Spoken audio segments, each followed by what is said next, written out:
Hello guys, and welcome on into another video. So today I'm talking about your ability to remain productive and to get more done and to go after your dreams and goals without feeling burnt out, tired out, or stuck in a cycle of where you go and then stop again, because I think that is really common. So let's get into the video.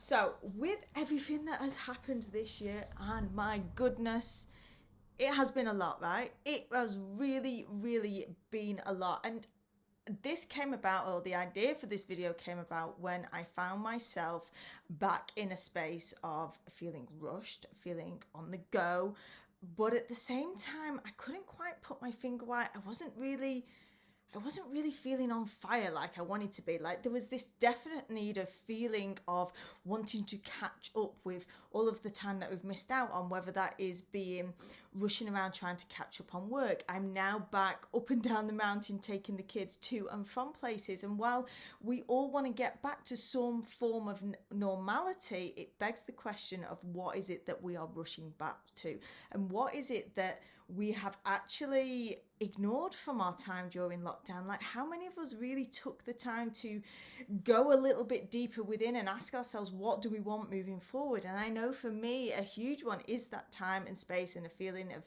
ease and flow. And I'm back into a space of feeling rushed. I'm feeling like I'm going to be late for something, and like I'm catching up on work, on earning money, on all the different areas that we might have felt that we missed out on during our time of lockdown.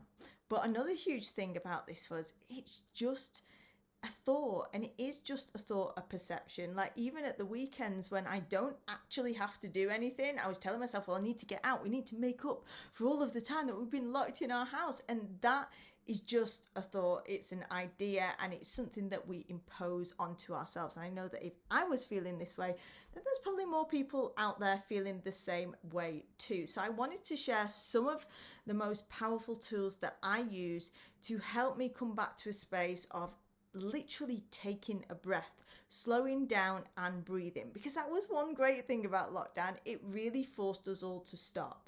It forced us all to stay indoors and to really take stock of ourselves, what was going on with us and what we wanted to change. Yet when we get back into our regular rhythms and routines, how many other of you guys have been like me and really forgot about the things that we wanted to take stock of? So as I was working through this, as I'm always working on increasing my ability to be more self-aware and to work through the things that came up and challenged me, and as I've come back into this week, because of practicing these things, I've come back to a feeling of being in more flow, feeling aligned, feeling motivated, having clarity and direction. Hence me coming to record this video, as I've been a little bit lax on uploading videos because of that feeling of coming back to feeling rushed and feeling blocked and having to force things to go out. I always want things to feel with more ease.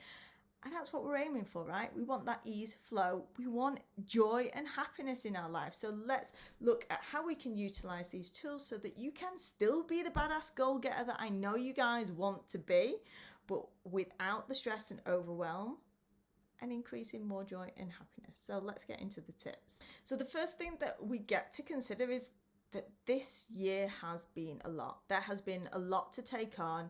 It has been mentally and emotionally draining, and that is really what a lot of this comes to, because I find I've been doing a lot of work into looking into willpower, grit, resilience, and a lot of it comes from when we're mentally fatigued. And when our emotions have been challenged so much, we're already mentally fatigued, and then we're going back into a space of catch up, got to do this, got to do that, got to be outside and living our best life. It's a lot. We can get to that space where we then feel irritable, we feel frustrated, we feel that our thoughts are whirring around and around. So all of these tips that I'm going to share with you today are tools that are going to help you to slow back down and take a breath, because I don't know about you, but I really struggled to sit still and just be, and it's actually something that I really enjoyed during lockdown. So I'm hoping that these tools are going to help you to start to see some ways that you can start to slow down too. So the first one is, and it's my all-time favorite, and I talk a lot about it on here, but because it is so darn powerful, and that is the power of journaling. It's getting this whir out of your head and down onto paper to allow you to take a step back and to process thoughts. And I'm not going to go full on deep into journaling. And in fact, if you want to learn more about the process of journaling, then do check out the video that I will link in that helps you to start getting started with this. But it is an incredibly powerful practice that has been such a huge shift and tool within my own life that helps me to calm things down, slow things down, gain a little bit of perspective, and be able to come out of the other side of a challenging situation feeling better.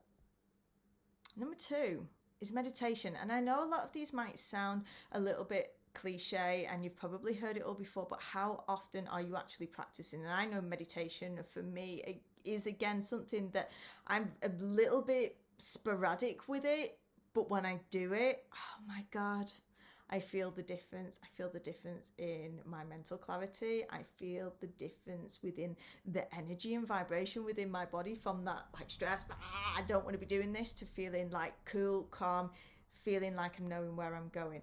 And it doesn't have to be a spiritual practice, and it absolutely can be if you want it to be. But for me, it's more about a connection of going within, being able to tune into with myself, and for me, massively a source of inspiration. Like the times when I get my most inspired and my most fired up is on the other side of doing a meditation, and that can be in the form of whether you're doing breath work, whether you're doing it as part of a visualization. There's so many different ways to do it, and people go into it and they'll say, well, I tried it a couple of times and I couldn't really get with it and I couldn't switch my mind off, which is a huge one.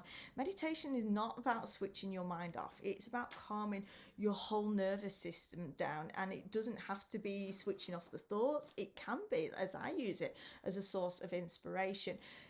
If you've tried it once, don't let that be your one and only block to doing it again. There are so many different resources on here. There's millions of different guided meditations on YouTube. There's apps. There are teachers. So look, just don't block yourself on it, is all I'm saying. It is an incredibly powerful tool, and not just because of the spiritual side. There is so much research out there now that tells us of the benefits of meditation. They're now starting to apply it into schools, into prisons, because it is so powerful. So look at how you can start to integrate this, whether it is just a simple breath counting meditation, or whether you want to take it that little bit further, but just starting with those little tiny bits, and you will start to notice massive amounts of difference in your levels of stress, your ability to refocus and to come back down to finding within yourself, going within on a deeper level. My number 3 tip is to take a walk in nature. Again, I think we hear this a lot, but how often do we take it in? Just think about the last time that you got yourself outdoors and just immersed yourself in nature, whether it is listening to the sound of the birds, it could be the waves down at the beach, it could be surrounding yourself with trees. And I love that I get to live in the mountains, and I could walk through the forest and just see the sun coming through. And every time I go out in nature, I just feel so grounded. I feel calmer. I feel more at peace. And it gives us this sense of like almost reassurance. And I like to liken nature a lot to using it as a representation of life. Like nature doesn't have to force anything. It all comes very naturally, whether it's like listening to a river just running along through the rocks, the water flowing, or whether it's looking at the trees just blowing in the breeze. And a huge thing that I notice, especially when my kids are getting a little bit irate and boisterous, we go out into nature, and although that they will moan like heck to get out of the door, when they're out there, their whole demeanor just changes. They become calmer, they become happier, they just start playing. Like nature is literally magic, and the Japanese did not come up with forest bathing for no reason. Again, it's backed by science and research to show that being out in nature can reduce our stress levels. And I know for a lot of you guys, I have a lot of people in the UK, and The weather in the UK leaves a little bit to be desired, so it can always be hard to get out as much as you want. So look at how you can bring nature into your environment, whether it's having plants, flowers, whether it's just being able to get more greenery around you. It's all going to be help to be really beneficial and help you to calm you back down and give you those feelings of taking a space to breathe. And if you've not heard about the Japanese technique of forest bathing, definitely go and Google it and just read a little bit more about that. I think the more that we empower ourselves with knowledge, then the easier it becomes to implement these things. Point number 4, or step number 4, is to create boundaries for yourself. And this can be incredibly hard if you have got people who are relying on you, whether that is kids, whether it is work, whether it is friends. I think when we have this space, when we are feeling challenged mentally, emotionally, we have to really take control of what it is that we're no longer available for. Especially with everything that's happened. I've been working with so many women who are at home. I'm one of those women who's at home, and the kids have been at home, and there's been getting on with normal lives and jobs as well as homeschooling, and it has been incredibly hard. And not to take anything away from the men as well, I'm sure that there's men out there who have also been experiencing it. But setting boundaries is, I am available for this, I'm not available for that. So whether you're an entrepreneur and you have a business, it is maybe you've got to tell your clients like cut off times that you're not available. Maybe you have to tell yourself when you are no longer available, and you turn your phone off, you turn screens off, and you utilize some of the other elements. And another important point to mention here is that when you are setting boundaries, don't forget to tell the people that you are setting boundaries for what those boundaries are. How can you expect your boss to not be emailing you at 10 o'clock at night if they don't know that you've set this boundary that you will not be answering your emails until tomorrow morning? Same goes with friends. If some friends are being like a little bit too much and you're like, no, I'm setting a boundary on that person, tell that person what those boundaries are so that they can then respect it. And you don't have to get mad at them when they don't, because they don't know what they're supposed to be stopping at. They don't know what those boundaries are. It's a huge thing to help you create the space that you need so that you can perform at your optimum level. And you can actually give back more when you are thriving internally, mentally, physically. Set those boundaries.